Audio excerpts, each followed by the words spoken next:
찬양 받으시는 하나님. 시편 68편 1절에서 35절 말씀.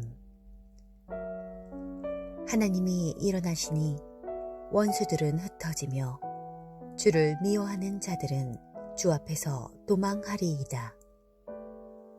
연기가 불려가듯이 그들을 몰아내소서. 불 앞에서 미리 녹음같이 악인이 하나님 앞에서 망하게 하소서. 의인은 기뻐하여 하나님 앞에서 뛰놀며 기뻐하고 즐거워할지어다.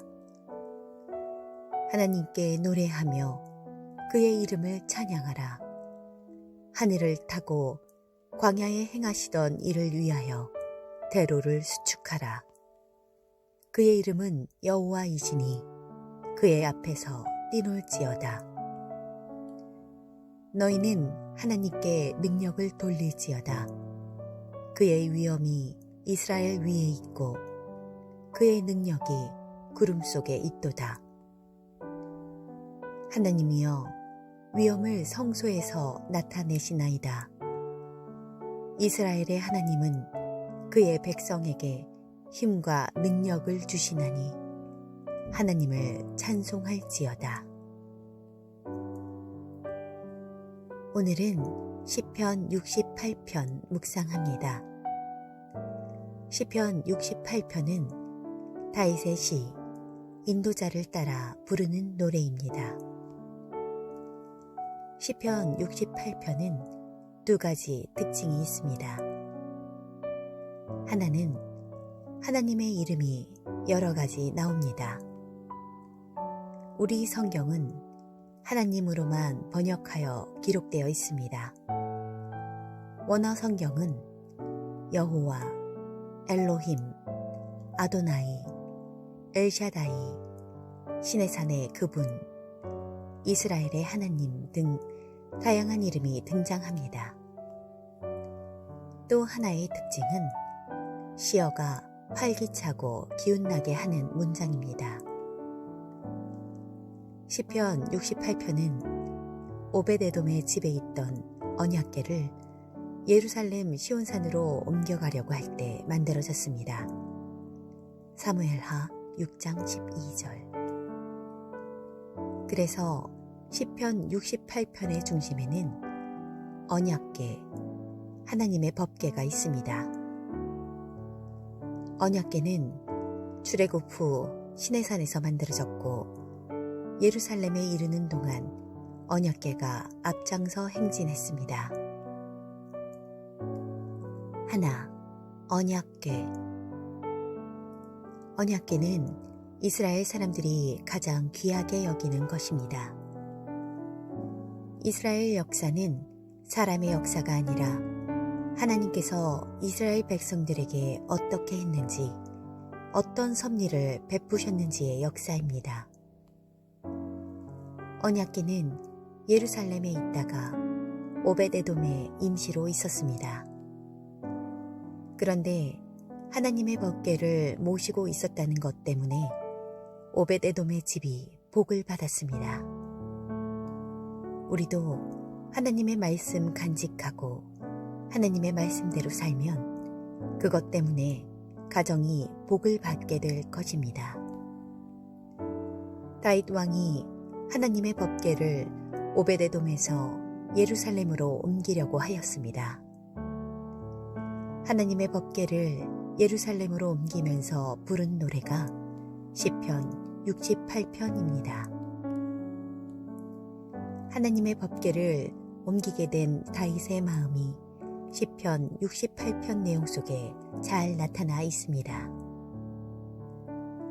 둘, 소망을 전하는 교회. 시편 68편을 구분하면 1. 법궤의 과거의 역사는 4절에서 14절까지.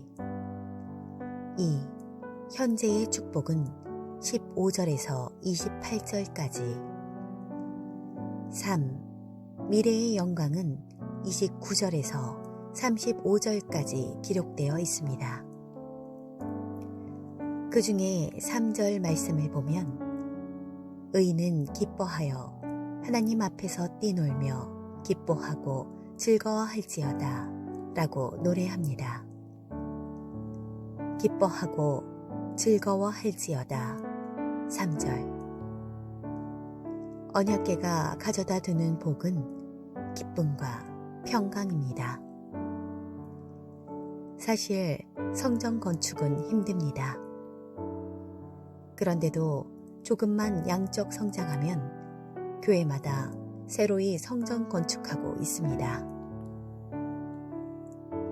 사실 교회 건물은 중요하지 않습니다. 교회는 하나님의 구원이 선포되고 이웃과 함께하는 교회가 되어야 합니다. 우리 교회도 구원이 선포되고 지역에 소망을 전하는 교회이길 기도합니다. 우리 교회가 성도의 마음이 평안하고 소망의 마음을 간직하고 전하는 교회가 되도록 기도해야 합니다. 셋. 말씀을 따르는 성도. 언약궤가 앞으로 나갑니다. 7절. 하나님이여 주의 백성 앞에서 앞서 나가사 광야에서 행진하셨을 때에 셀라. 7절. 상징적으로 하나님의 법궤가 앞서 나가셨습니다. 광야에서 이스라엘 백성에 앞서 불기둥과 구름기둥으로 인도하셨습니다. 때문에 우리 가정에도 먼저 말씀이 앞서 나가도록 해야 합니다. 말씀대로 따라 살면 복은 임하게 되어 있습니다. 하나님 말씀이 앞서 나가 영적인 복, 평강의 복, 물질의 복이 함께하길 기도합니다. 기도하겠습니다. 하나님, 하나님의 법궤가 앞서 나가고 우리는 말씀을 뒤따르게 하소서. 예수님의 이름으로 기도드립니다. 아멘.